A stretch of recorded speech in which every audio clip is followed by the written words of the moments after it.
Olha, se eu fosse voltar aquele tempo que eu começava os vídeos aqui cantando aquelas musiquinhas maneirinhas, eu começaria uma em homenagem ao STJD. Vergonha!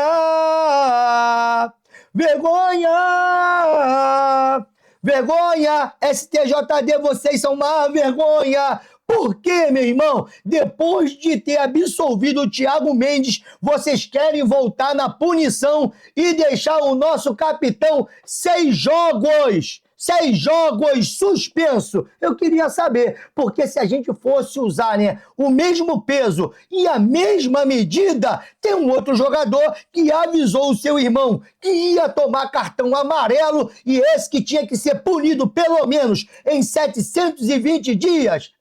Passou tranquilinho, tá? E a pena dele caiu para 12 jogos e na pena de 12 jogos ele foi absolvido e terminou o ano aí ajudando o Mingau nas competições que os caras foram campeões. Mas, contrapartida, já falando desse ano, tem clube que foi punido e na punição que tinha que ser acatada contra o Vasco, teve torcida, teve recorde, ou pelo menos casa cheia, todos os ingressos vendidos, mas aqui no Vasco, os caras sempre estão buscando um jeito de nos prejudicar. Tendo em vista que o Pedrinho, por muito menos, pegou 15 dias de gancho e agora parece que o Thiago Mendes, não vai voltar à toa esse julgamento. Dificilmente o Thiago Mendes não será punido. Depois da vinheta vou te contar isso tudo e vou te contar também sobre o time do Vasco, pelo menos a molecada da base, o nosso time, desculpa, ali, reserva ou misto, que está em Santiago, está treinando. Nós vamos falar um pouco desse jogo, porque o Vasco defende a liderança do Grupo G, mas a Sul-Americana, ela começa hoje. Vamos falar também aqui de um zagueiro que vai dar sopa no mercado. Eu não sei se vale a pena para o Vasco, mas quando a gente olha para a nossa zaga, uma coisa é certa, nós precisamos de um xerife. E para finalizar, eu vou falar o quanto de grana o Vasco ganhou, pelo menos nos fechamentos de balanço. Você consegue ver uma evolução financeira, mas é o suficiente? Calma, depois da vinheta a gente vem com esses assuntos principais e ainda vamos falar muito aqui de algumas polêmicas, como o Flamengo, que anunciou acordo com a Libre, com os clubes, e depois que ele anuncia, o Palmeiras também anuncia que está saindo da Libra e deve fechar com a Futebol Forte União. O que isso aí beneficia o Vasco? O que isso daí prejudica, tendo em vista, né, que a tia Leila e o Pedro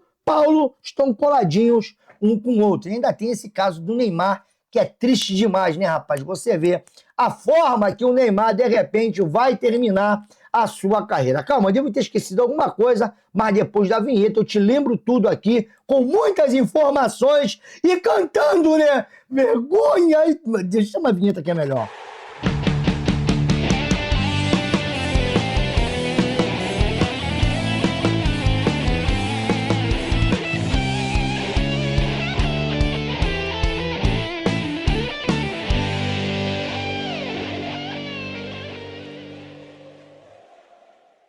Voltamos aqui, Leonardo Canal, na torcida vascaínos, desde já agradecendo aos mais de 113 mil inscritos aqui no canal. Muito obrigado pelo seu like, pelo seu comentário, muito obrigado você que colocou aqui agora e se inscreveu. Lembrando, ative o sininho das notificações e para você que já está aqui há muito tempo, galera, o like é muito importante para esse vídeo chegar até mais vascaínos. Já reparou que a nossa média agora é de 12 mil visualizações? Se você continuar deixando o like, a gente vai aumentar essa média e a gente vai atingir o nosso público do passado e vamos sair da blacklist do YouTube, porque não basta ter simplesmente derrubado os strikes, passado pela punição. Você perde engajamento. Então isso só vem com comentários e like. É muito importante o seu like para esse vídeo chegar até mais vascaínos. Já reparou que dificilmente o meu vídeo aparece aí na sua tela principal do YouTube? Então, para isso voltar a acontecer. Outra coisa, também tem um botão hypar. É importante, tá? De repente, essa é a solução. Então, você que não costuma hypar os nossos vídeos aqui, dá essa moral. Vai ali, dá aquela hypada e no final desse vídeo eu quero te falar como é que tá essa ação da vaquinha lá da carteira de habilitação da minha esposa. Daqui a pouco eu explico tudo. Vamos voltar para cá que é melhor, porque eu quero começar desta forma. Ué, faltou luz aqui? Vamos ajeitar, né? De vez em quando dá esses piripaque do Chaves aqui, o OBS. Calma. Pronto. Agora foi.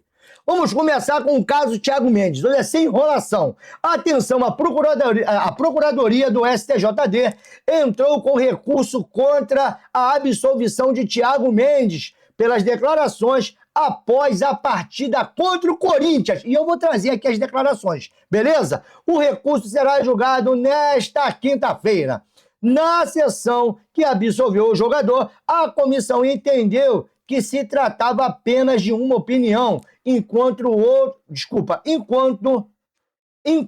o outro lado argumentou que o volante teve intenção de descredibilizar a atuação. E não fez nada demais.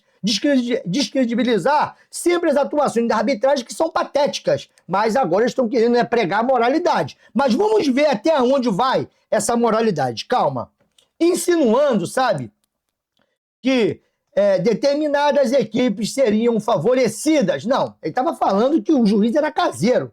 Estava dando o cartão para o Vasco direto e aquela expulsão não tinha como ele não dar. Tá bom? A expulsão lá da entrada criminosa, inclusive em cima do Thiago Mendes, que tirou ele, sabe, do jogo da Sul-Americana, o jogador teve que passar por um processo de recuperação e ficar sem treinar, foi em cima da entrada criminosa do jogador do Corinthians. E ele foi lá reclamar que nas faltas do Vasco não tinha conversa, era amarelo. E o Corinthians estava sentando o cipó. Só nessa falta específica que o jogador tomou um cartão vermelho, que ele deu uma tesoura, né, por detrás ali do Thiago Mendes. Caso seja punido, Thiago Mendes pode pegar de 1 a 6 jogos. Para mim vai pegar 2, tá? Eu não acredito que eles terão a cara de pau de botar o Thiago Mendes 6 jogos fora. Mas aí, um jogador que reclama da arbitragem é isso daqui, ó. Quem reclama da arbitragem? Sobre a arbitragem também, eu acho que isso é uma falta de respeito que eles estão fazendo com a equipe do Vasco. Eu acho isso não é justo. Acho que o primeiro tempo eles bateram mais do que nós, as faltas mais graves, e eles não tomaram cartão amarelo. Nosso time cometeu poucas faltas e cada falta que nosso time fazia era um cartão amarelo. Eu só quero que ele esteja justo e apita por 2 lados. Eu acho que isso tem que ficar um aprendizado para eles também, para ele respeitar a camisa do Vasco também. Obrigado. Mas não apita pelos dois. Cara, o que ele falou demais? Só falou que o juiz estava invertendo as faltas e que nas faltas do Vasco ele estava amarelando. E do Corinthians não. Sabe o que se chama isso aí? Condicionar o jogo. O que o juiz estava fazendo contra o Vasco era condicionar o jogo pro Corinthians. Você pendura um monte de jogador e aí, cara, qual é o jogador que vai entrar 2 vezes firme depois de estar com cartão amarelo? Não vai entrar, meu irmão. Bom, mas calma que não terminou, não. Depois de analisar celulares e computadores apreendidos, a polícia concluiu um relatório que pega a pipoca! Contém diversas trocas de mensagens entre Bruno Henrique e Vander Nunes Pinto Júnior, o irmão dele. O documento aponta que o jogador do Flamengo forneceu informações privilegiadas, repassadas por Vander a um grupo de apostadores, que inclui parentes e amigos. Ao todo, 10 pessoas foram indiciadas. Vander Júnior e Bruno Henrique podem responder por fraude em competição esportiva, com pena prevista de 2 a 6 anos de prisão, e estelionato, 1 a 5 anos de cadeia. Os demais foram indiciados por estelionato. A polícia dividiu as investigações em 2 grupos, o que definiu como núcleo familiar, concentrado nas mensagens enviadas e recebidas a partir de Vander, e um segundo núcleo com amigos de Vander, que também se beneficiaram das informações para apostar. Conversas entre Bruno e Vander já tinham sido divulgadas no decorrer da semana. Pouco mais de 2 meses antes do jogo Flamengo e Santos, Vander perguntou ao irmão se ele estava com 2 cartões amarelos e pediu para ser avisado quando Bruno fosse forçar o terceiro. Bruno respondeu, contra o Santos. Vander agradeceu e afirmou que iria guardar o dinheiro do investimento. No mês seguinte, em 16 de outubro, nova consulta. Vander disse, tá com 2 de novo, hein? Quando for tomar o terceiro, avisa. Bruno Henrique respondeu, me chamou para falar isso? Tá de brincadeira? Mas 3 dias antes do jogo contra o Santos, em 29 de outubro, Bruno procurou Vander e perguntou se o irmão se lembrava do que haviam conversado anteriormente. Vander pareceu não entender a pergunta e recebeu uma ligação de Bruno. Mas o Bruno sabia. A polícia acredita que a chamada tenha sido para falar da possibilidade de forçar o cartão amarelo. O Fantástico teve acesso a mensagens inéditas, trocadas entre Vander e os pais dele e de Bruno Henrique, e entre Vander Júnior e a esposa, Ludmila Araújo Lima, nos dias que antecederam o jogo e depois da partida. Vander relatou à mãe a dificuldade em fazer novas apostas com a própria conta, em razão de uma operadora já ter bloqueado, por segurança, a opção cartão amarelo para Bruno Henrique. A mãe questionou: será que há a possibilidade de abrir de novo? Vander disse que não poderia ficar dando muita informação ali, mas que olharia isso no dia seguinte. Vander e a mãe trocaram informações sobre CPFs, e-mails e datas de nascimento de terceiros, pessoas que poderiam abrir novas contas. O filho repassou diversos boletos de casas de apostas pedindo que a mãe efetuasse os pagamentos. A PF também investiga se era Vander quem operava contas abertas em nome de Ludmila Lima. Eles falaram sobre uma quantia que seria pagamento... Bom, isso é só um trecho da matéria, se não me engano, na época, saiu no Fantástico. Mas tá aí. Quem é que ligou pro Vander? E o Vander, mano, mas tá falando de quê, mano? Aquela paradinha lá que você me perguntou do então. Vai rolar. E rolou, né? E rolou. E aí, quando o STJD foi julgar o caso do Bruno Henrique, simplesmente, primeiro pegou 12 jogos. Aí depois do recurso, zero. E pega o ano passado. Quantos gols decisivos o Bruno Henrique fez? Que ajudou o Flamengo a ser campeão. Do que eles andam comemorando aí. Mas se eu falar aqui, você vai na delegacia, não adianta, pô. A delegacia tá investigando até hoje, o cara não é, não fez o jogo da velha. Bom, vamos continuar aqui, que é melhor, porque o Lianco já tá denunciado também. Né? E esse daí é outro também que vai, como diz o pai Carlos, sentar na graxa, meu irmão. E serão aproximadamente 12 jogos ali que estão, pelo menos, tentando colocar na conta do Lianco. O Lianco é inocente? Não, não é. Mas eu queria isso daqui valendo para todo mundo. E não vale. A gente sabe que não vale. Já cansei de ver o Flamengo reclamar de arbitragem. Já cansei de ver o Boto reclamar de arbitragem. E não acontece absolutamente, agora tá tudo normal. E além disso, ainda tem esse senhor aqui, Fernando Diniz. Porque no jogo entre Vasco e Corinthians, ele xingou o juiz. E ele continua xingando agora. O Abel, quando xingou, suspenso 8 jogos. Não adianta, tá escrachado, que a parada tá dada. Não é possível, gente. É muita coincidência.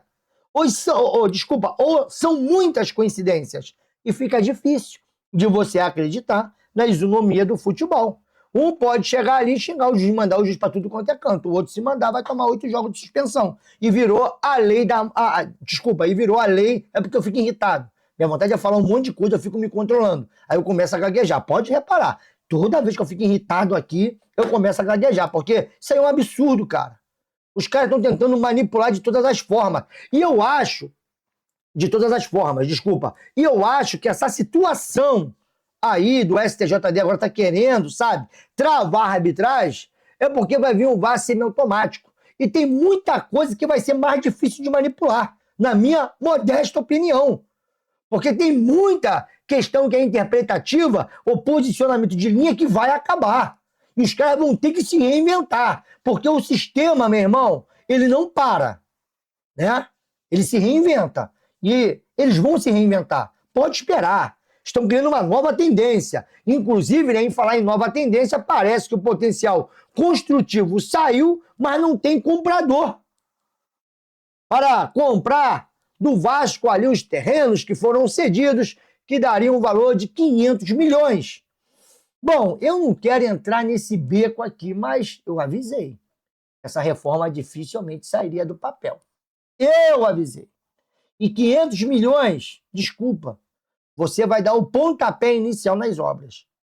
Em São Januário, mas quem fala a verdade, né? Aqui é mal interpretado, aí falam que a gente luta contra o Vasco. Não, eu só não vou vender sonho. Eu não trabalho em padaria, pô. Eu não trabalho com aquele carrinho de doce na rua, com a buzininha, pé, vendendo doce, vendendo sonho, vendendo cuscuz, vendendo pudim. Não, meu irmão. Bolo de empim é bom. Eu não vou vender aqui sonho para ninguém. Não sai do papel. Dificilmente sai. Para sair, 500 milhões não dá. Vai ter que botar mais 1 bi aí em cima. Que isso, Léo? Irmão, olha o preço das coisas. Esse potencial construtivo é da época ainda do Jorge Salgado. Já vamos aí para 5 anos de potência. Você acha que as coisas não mudou os valores? E para desapropriar aquele monte de família. Enfim, vamos seguir porque não para. Pelo menos aqui uma notícia boa que vem lá do Colina, tá? Diz assim, ó. O Vasco da Gama bateu o recorde de receita em 2025, alcançando 628 milhões de reais. Se não tivesse tanta dívida, dava para girar bonito, não dava? Em 2023, o clube faturou 389 milhões. Em 2024, o valor subiu para 529 milhões, até atingir o atual patamar. Em 2 anos, o crescimento total foi de 240 milhões. E sem contar a vinda do Ryan, tá? Se bota o Ryan aí, a gente chegaria a uma diferença de aproximadamente ali 390 milhões de reais. O aumento ocorreu em quase todas as fontes de receita do clube. Vale ressaltar que, apesar do recorde operacional do Vasco, Vale destacar, deixa eu aumentar aqui. Vale destacar que, apesar do recorde, o operacional do Vasco ainda apresenta déficit significativo, estimado em cerca de 126 milhões. Esse resultado de receita também é impacto pelos descontos obtidos pelo clube no processo de recuperação judicial.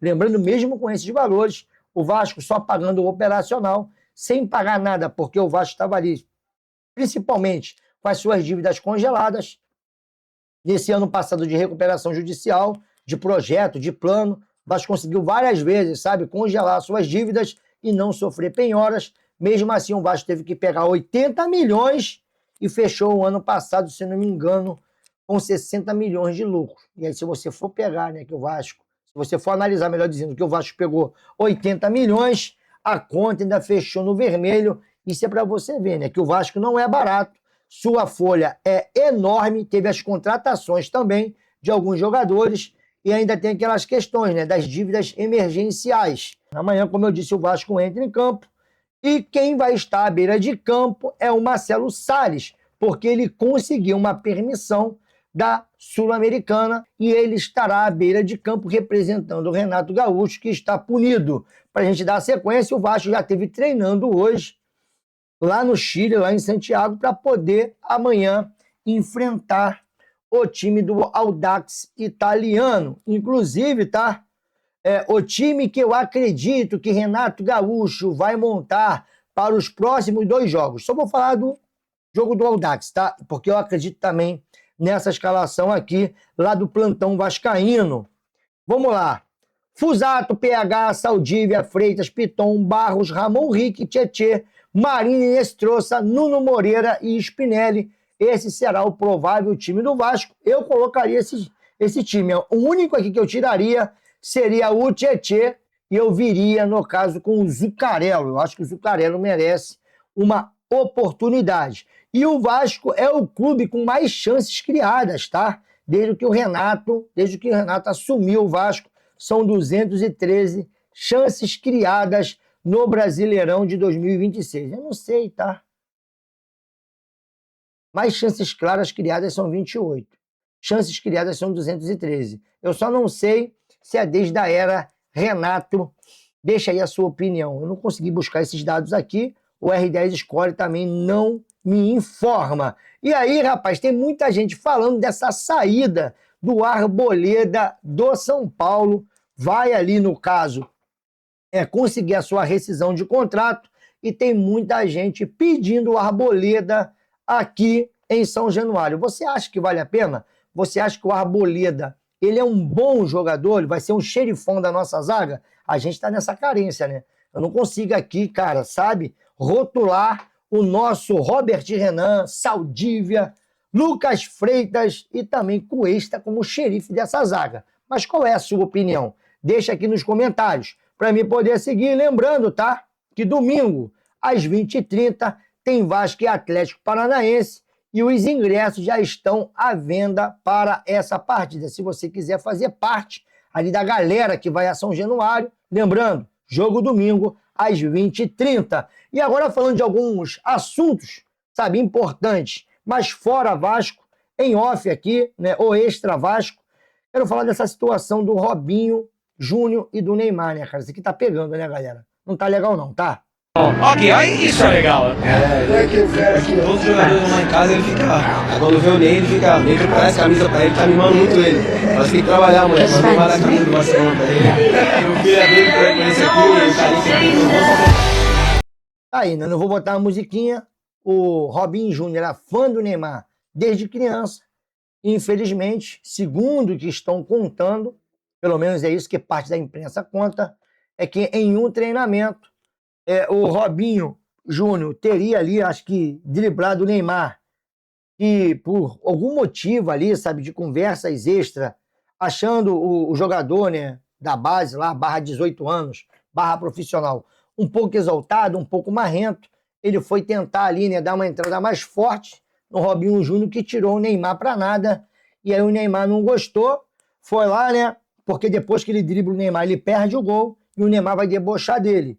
Tá vendo? É por isso que você ainda não conseguiu meter um gol no profissional. Aí o Robinho Júnior foi lá e respondeu, mas pelo menos eu não fiquei de bunda no chão. Desculpa a expressão, tá? Que esse foi o termo. E aí o Neymar, irritado, foi lá e teria agredido o menino. Teria dado um tapa no rosto dele. O menino saiu do treino, chateado. O Neymar recobrou, né, ali depois, né, do calor do momento, ele recobrou, né, a sua consciência e viu a lambança que tinha feito. Tentou se desculpar, mas o menino chegou em casa reclamando. E agora até o Robinho pai, meu irmão, que tá lá, ó, no cilindro, tá querendo aí que o menino vá até o final e que o Neymar seja punido pelo Santos, venha pedir desculpa publicamente, algo desse tipo, porque essa parada aí não pegou bem. E aí você vê, né, rapaz, a carreira de um jogador, como é que pode terminar de forma aí, né, melancólica.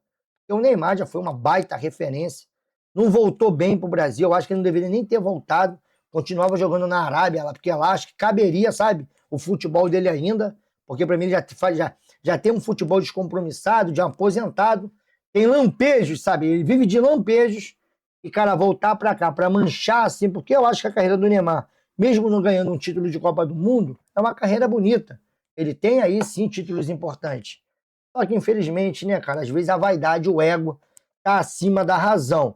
E em falar em vaidade e ego, bom, enquanto o BAP não conseguiu, ele não sossegou. E agora está assinado esse acordo entre o Flamengo e a Libra e alguns clubes. Mas entre esses clubes, depois de ter anunciado, sabe, ali o acordo com os clubes, onde o Flamengo vai ganhar 150 milhões a mais do que qualquer outro clube, principalmente o a mais ali, o primeiro seria o Palmeiras. O Palmeiras foi e meteu o pé. Aí, ó, decisão do Palmeiras de se retirar da Libra. Eu não vou ler essa nota lá do Palmeiras, mas, enfim, Palmeiras está fora da Libra e deve de fechar com a Forte Futebol União, fortalecendo mais ainda o bloco que o Vasco participa, e aí eu acho que o Vasco ganha uma força a mais, porque o Vasco hoje tem boas relações com o Palmeiras, e na hora de decidir as coisas, eu acho que os dois sempre vão estar em comum acordo, caminhando para uma mesma direção nas tomadas de decisão, principalmente, né? Se o Crefilho comprar a SAF do Vasco, aí eu acho que tudo fica mais equilibrado. Vamos ver o que vai acontecer. É uma briga sem fim, né? Todo mundo quer o melhor do futebol, mas ninguém quer ceder 1 metro do seu território, do seu espaço para o coleguinha do lado, para que todo mundo viesse ter ali, pelo menos, uma liga mais igualitária. Esqueça, meu irmão, isso não vai acontecer. Mas eu queria saber da sua opinião. Enquanto isso, o STJD não para de trabalhar, né? Principalmente contra o Vasco, contra o Palmeiras, contra o Atlético Mineiro. Tá todo mundo. Mas o Flamengo, hein? O Corinthians, hein? Rapaz, chega a ser patético, né? Mas tá na cara, né, galera? E eu queria saber da opinião de vocês sobre isso, sobre também os 11 iniciais contra... Desculpa, os 11 iniciais contra o Audax Italiano e também essa questão do Vasco da Gama poupar jogador e não poupar. O que você acha? O Vasco tem que ir, né, com pelo menos parte do elenco ou não? Temos que poupar sim, Léo, e aí vai com time misto. Se ganhar do Audax ganhou. Se não ganhar, o Vasco vai ter mais 2 jogos para poder jogar. Tendo em vista que domingo o Vasco precisa vencer o Atlético Paranaense, porque o Vasco, ó, está só a 2 pontos da zona de rebaixamento. Não pode dar mole. Para finalizar, galera, eu quero lembrar aqui, ó, que aquele nosso objetivo da vaquinha está praticamente aqui atingido. Claro, a minha intenção era pagar 2 simulados para minha esposa. Eu não sei se eu conseguiria. Então, pelo menos um simulado eu consegui pagar através da vaquinha e também um aluguel do carro. Eu já estou agradecendo a vocês. Quem quiser seguir aqui ainda na campanha, para ver se a gente consegue pagar 2 simulados, que eu acho que seria o ideal, ela fazer 2 dias de simulado e no terceiro ela ir direto para a prova do Detran, a chave Pix ainda está aqui, mas pelo menos, graças a Deus, e muito obrigado, tá? Um simulado e a vaga ali, né? O aluguel do carro, melhor dizendo, nós já conseguimos, beleza? E agora vamos esperar marcar e depois, quando eu vier a prestar contas, eu vou vir com tudo. Se Deus quiser, agora ela vai passar e eu vou prestar conta do dia que ela foi no Detran, vou trazer algumas imagens e vou trazer também aqui os valores que a gente pagamos ali à autoescola, beleza? Por enquanto, galera, é só. Beijo no coração. Fiquem com Deus e deixe a sua opinião sobre isso tudo, porque eu fui que fui.